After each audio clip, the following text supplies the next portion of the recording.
a writer who is a writer by night, I guess. Gayle Towell from North Plains, because during the day she teaches physics to community college students. We have a lot of trouble with math in our class. So I'm impressed. Her short stories have appeared in Morning Hedge, Pith Magazine, and the Burnt Tongues Anthology, and she recently released a novella titled Blood Gravity. Her stories have also won the 2013 Women's National Book Association contest, the 2014 Willamette Writers K. Snow Fiction Award, and she is the founding editor of Microfiction Monday magazine and co-founder of Blue Skirt Productions. She's also married with 3 kids and enjoys overextending herself and never sleeping. Gayle's sentence, and if you want context, you'll have to read the novel. I know more things than that.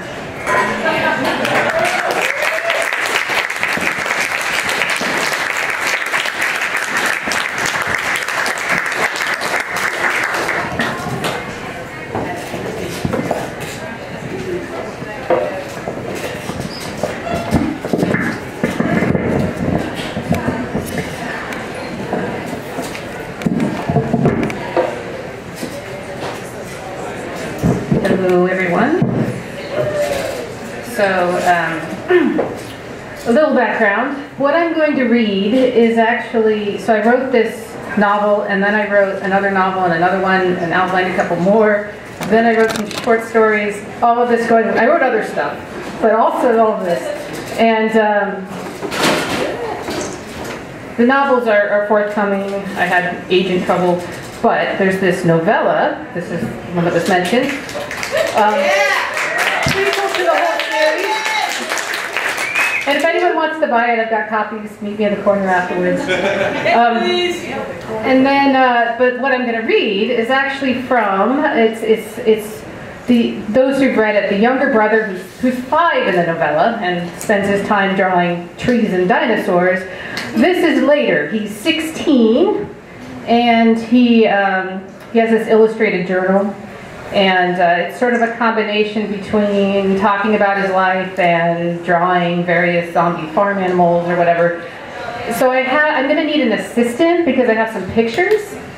And these aren't the final pictures, because the final pictures will be drawn by my artist friend. I do need an assistant.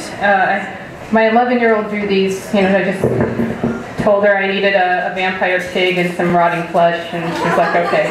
I do need an assistant, and I do have a free drink ticket. Whoever wants to help me. Your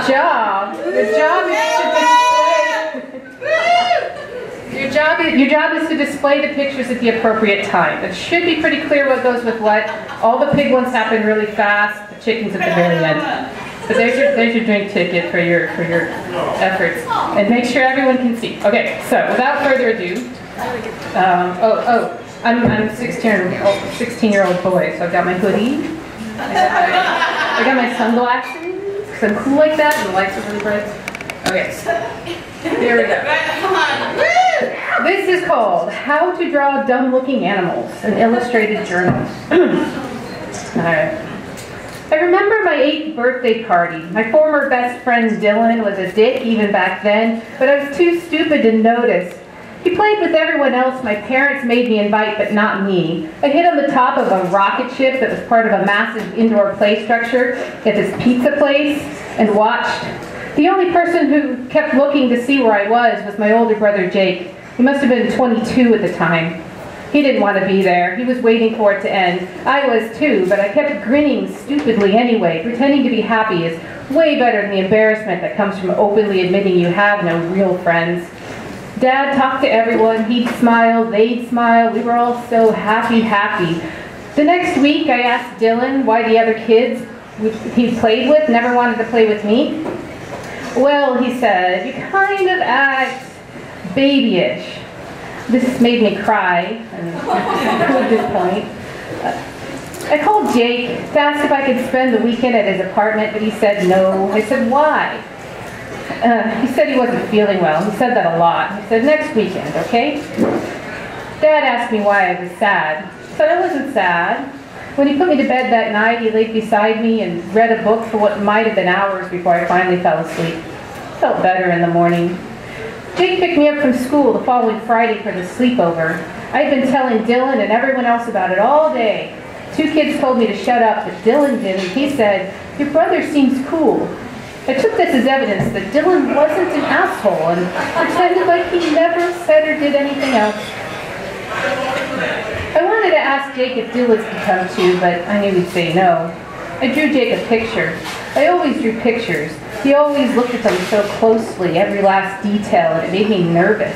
Did he think I did something wrong? Did he not like it? He only ever said, "Thanks," and would fold it up and put it in his pocket. I wonder if he kept them all somewhere, or if he just threw them away. Anyway, that sleepover turned into a disaster. All my fault. Meet pernicious porker. He's a pig, in case that wasn't obvious, except he's got razor-sharp teeth and claws, and he's undead. Probably bitten by a vampire. It must have been a good vampire, the kind that drinks animal blood so they don't have to hurt people. See, you can still be a vampire, not hurt people, but you can't not hurt anything. And this is what happened to Pernicious Porker. The vampire couldn't help it. He needed blood. There was a need, and you cannot just not do anything when you have a need. Next slide, please. Here's a pile of rotting flesh. There's a little bit of everything. Raccoons, penguins, giraffes, deer, rats, eagles, emus, echidnas, enchiladas, probably people parts. You know how pigs like to wallow in mud? Pernicious porker likes to wallow in a pile of rotting flesh. Next slide, please. Look how happy he is. God damn, you can't get enough of it. Pernicious porker's a fucking idiot. Someone needs to put him out of his misery. Next slide, please. A black ball of vampire bacon. But you can't kill what's already dead. Okay, we're good with the slides right now. A newborn baby rat looks a lot like a piglet. If you thought grown-up rats were ugly, you should see their naked, blind babies. Why anyone would want one as a pet is beyond me. We had a rat problem in the house once. I was maybe 6 at the time. Dad had set rat traps and caught a few. Their necks pinched in the trap until their eyes bulged out. Jake came over to help find where they were nesting. I watched as he crawled into the house with a flashlight. He came back out with a handful of little pink piglets squirming around like maggots. Dad said, "Excellent work," and grabbed them from Jake's hand, and he smashed their heads with a brick. Jake just stared. So Dad said, "They're rats, and they would have died anyway without their mother."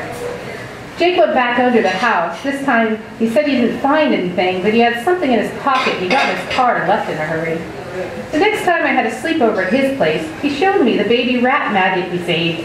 He named it Euclid. He let me feed it with a little syringe. He kept saying, "You have to be really careful, it's fragile." Euclid lived, and for 2 years, Jake was slightly less depressed. Then shortly after my 8th birthday, I came over for a sleepover. I wasn't supposed to pick up Euclid without Jake right there, but I decided permission was for babies and I wasn't going to be a baby anymore. Like, maybe I'd get more friends that way. Dylan might treat me with genuine respect if I told him I was an excellent rat handler. Jake was in the kitchen heating soup for dinner when he caught me the first time. "Benny, what are you doing?" He rushed over and swiftly grabbed Euclid in a way that was forceful toward me but gentle toward the rat. "Do it again and I'll take you straight home," he said. He put Euclid in his cage, then went and caught the soup just before it boiled over. When we sat down to eat, I couldn't help it. I cried. Jake sighed. He has this special way of sighing. More about that in a moment. "I didn't mean to yell," he said. "You're fine, all right? I'm not mad." But I knew to keep crying until I got a hug out of the deal. I was probably destined to be a baby forever, like the world's worst crybaby. It was really bad. If I could go back in time, I'd probably off myself before it got so embarrassing. Anyway, here's how Jake sighs. Somehow his shoulders and the bags under his eyes drop simultaneously. The whole sigh comes out through his nose. His mouth goes flat. Half the time, no words follow. The other half of the time, words follow only after a pause. Like maybe he has to wait until all of his breath goes back in, slowly through his nose first. During this rebreathing process, he doesn't move, doesn't look at anything. He is in a stasis of utter misery as a result of whatever it was that you did that earned the sigh. You should be goddamn ashamed of yourself. But he let all that go with the sigh, so he can humor you now without feeling like murdering you. Since Jake appeared to be okay with me again after the first rat handling incident, I no longer felt pressured to behave to any particular standard. When he went to take a shower, I took Euclid out of his cage again. The rat squirmed and climbed out of my hands. I caught him right before he hit the ground, but only by grabbing him too tight. He squeaked. It wasn't a good squeak. And when Jake came out of the bathroom to find me holding his panting, dying pet, he sighed with his mouth open. He didn't yell, only whispered, "What did you do?" He wouldn't look at me. He grabbed Euclid from me, sat over his bed, cradling him in his hands, looking him over, whispering, "No, no, no." The thing was wheezing, squeaking at first, and its breath slowed way down and stopped. It probably all happened in a matter of minutes, maybe seconds, but it felt like hours. Jake just sat there, mouth hanging open, his dead pet in his hands. That's the first time I saw him cry. He wouldn't look at me, didn't say a word to me the whole rest of the night. In the morning, he took me home. I must have said I'm sorry 1,000 times, but didn't mean anything. He didn't care. He was pretending I didn't exist. This was October. I didn't see him again until Thanksgiving, and by then a lot of things changed. One stupid mistake on my part. All because I didn't want to be a baby. All because Dylan said that's what people thought. All because I cried too much. I hurt him because I was stupid, because I killed his pet, which was probably the only thing he socialized with, so it made sense he didn't want to see me for a while. I murdered his best friend. I never told anyone about it. Mom and Dad didn't even know he had the rat. I felt too guilty, like it was horrible, no one could love me. I was afraid Jake would never love me again. And because I was afraid, and because I felt guilty, and because I was sad, I made Dad read to me every night, begged him to stay until I fell asleep. He would lie in bed beside me, and I'd lie with my head in the crook of his arm as he held a book and read. He told me I was getting big, I was growing up. I wasn't a baby anymore, and he was proud. Those words made him my favorite person in the world. Soon talking about getting bigger turned into talking about penises getting bigger, because I was psyched, because I was ready to grow the fuck all the way up. Dad told me about puberty, and I wanted pubic hair, I wanted my dick to grow, I wanted to be like him. Is that all my idea? See, there's this way in which I can't tell if things I said or did as a kid were really me, or if somehow Dad led me to it. My therapist says it doesn't matter what I said or did, that it was up to Dad not to let it turn into sex. But where did I get the ideas from? Some of the books he read, maybe? Or do all kids have those thoughts? Maybe that's why Dylan didn't like me. He could sense it. Maybe he thought I was weird. He let me touch his dick once. We even kissed, but he was weird about it. Dylan's an asshole. Dylan has no fucking clue. Last slide, please. Meet Pecan. He's a chicken or a rooster or something, and he's nuts. Pecan likes to climb into the farmer's lap when the farmer is sitting out on his lawn on a lawn chair on lazy summer afternoons. The farmer strokes him, and it makes Pecan happy to be pet like that. Most chickens don't have farmers who pet them.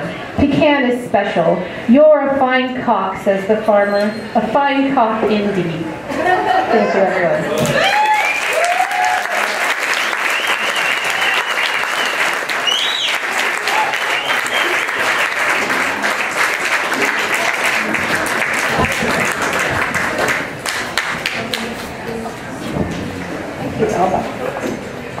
Elba Redwood, everybody. Big hand for Elba.